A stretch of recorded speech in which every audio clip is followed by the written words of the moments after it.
Halo guys, selamat datang di Cuan Logis, tempatnya buat kamu yang mau tetap update soal ekonomi, investasi, dan dunia keuangan. Di sini kita bakal kupas tuntas berita terbaru, insight menarik, dan tips biar makin cerdas ngatur keuangan. Sebelumnya, kenalin aku Elna Sepriani yang akan membawakan berita pada segmen ekonomi. Dan aku, Casey Kelayuan, yang akan membawakan berita pada segmen investasi. Yuk langsung aja kita mulai. Mungkin kita langsung masuk aja ke berita yang pertama. Kalian tahu nggak sih? 8,99 triliun uang asing banjir ke Indonesia dalam 1 minggu. Seriusan, ini beneran cuan atau malah... Yap, benar banget. Bank Indonesia mencatat aliran modal asing masuk sebesar 8,99 triliun ke pasar keuangan Indonesia dalam pekan pertama Maret 2025. Aliran dana ini terdiri dari pembelian bersih di pasar saham sebesar 340 miliar, pembelian bersih di surat berharga negara sebesar 9,53 triliun, namun terjadinya penjualan bersih sebesar 880 miliar di sekuritas rupiah Bank Indonesia. Meskipun terdapat dinamika investasi yang berbeda di setiap instrumen secara keseluruhan, sentimen investor terhadap pasar keuangan tetap positif. Hal ini terlihat dari turunnya premi resiko investasi di mana kredit default swap 5 tahun turun dari 77,79 basis poin pada 28 Februari menjadi 76,28 basis poin pada 6 Maret 2025. Bank Indonesia menyatakan bahwa pihaknya akan terus memperkuat koordinasi dengan pemerintah untuk menjaga stabilitas ekonomi dan menarik lebih banyak investasi asing masuk ke dalam negeri. Selanjutnya, berita yang tak kalah menarik datang dari pemerintah yang mau buat surat berharga negara khusus buat bantu kita beli rumah. Katanya sih biar KPR lebih gampang didapetin. Tapi emangnya ini benar-benar bakal bantu kita atau cuma jadi utang baru aja? Pemerintah Indonesia baru-baru ini berupaya mendorong sektor perumahan dengan berbagai kebijakan. Salah satunya adalah rencana penerbitan surat berharga negara khusus untuk mendukung program kredit pemilikan rumah. DPR mengungkapkan bahwa Kementerian Keuangan dan Bank Indonesia tengah merancang instrumen pembiayaan baru agar dapat membantu masyarakat yang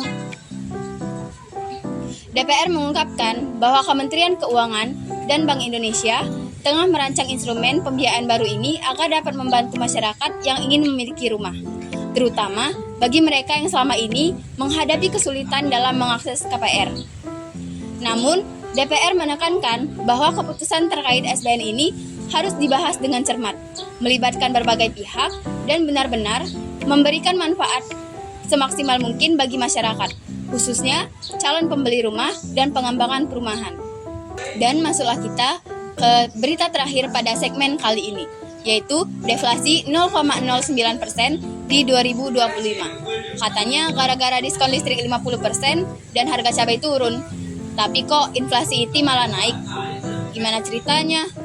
Bank Indonesia memberikan klarifikasi terkait deflasi tahunan sebesar 0,09% yang terjadi pada Februari 2025. Bank Indonesia menegaskan bahwa deflasi ini bukan disebabkan oleh melemahnya daya beli masyarakat, melainkan dipengaruhi oleh dua sektor utama. Yang pertama, kebijakan pemerintah yang memberikan diskon tarif listrik sebesar 50% pada Januari sampai Februari 2025 sebagai langkah untuk mendorong pertumbuhan ekonomi.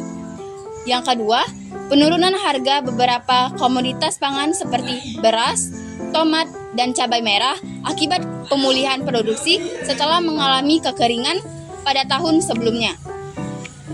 Meskipun terjadi deflasi, inflasi justru mengalami kenaikan dari 2,36% pada Januari menjadi 2,48% pada Februari. Ini menunjukkan bahwa daya beli masyarakat masih stabil. Bank Indonesia juga memperkirakan bahwa setelah diskon listrik berakhir pada Maret 2025, indeks harga konsumen akan kembali meningkat. Nah, selanjutnya kita masuk pada segmen kedua, yaitu informasi seputar investasi. Terima kasih Elna. Baiklah, pada segmen ini aku akan membahas informasi mengenai investasi. Tahu nggak sih kalau saham Lippo General pindah tangan ke perusahaan Korea dijual dengan 1,39 miliar lembar, tapi kok diakuisisi oleh perusahaan yang udah punya saham di situ juga. Jadi ini maksudnya apa?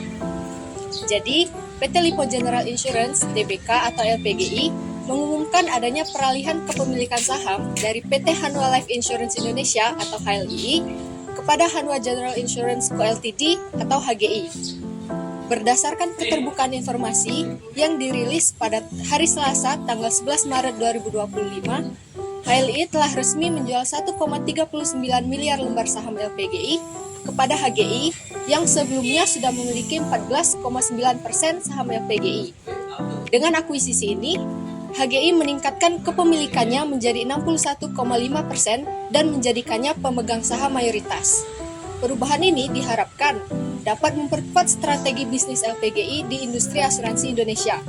Dengan kendali mayoritas, HGI berpeluang menghasilkan inovasi baru dan memperkuat daya saing perusahaan. Informasi selanjutnya, Pegadaian baru aja jadi sorotan karena peluncuran bank emas yang bikin heboh di Bali dan Nusa Tenggara. Dalam waktu singkat, deposito emas mereka meningkat sebesar 7%. Pegadaian yang baru-baru ini diluncurkan sebagai bank emas atau Billion Bank mendapatkan sambutan positif dari masyarakat di Bali dan Nusa Tenggara. Minat masyarakat terhadap deposito emas meningkat signifikan, terbukti dari pertumbuhan deposito emas sebesar 7% sejak peluncuran pada Februari 2025.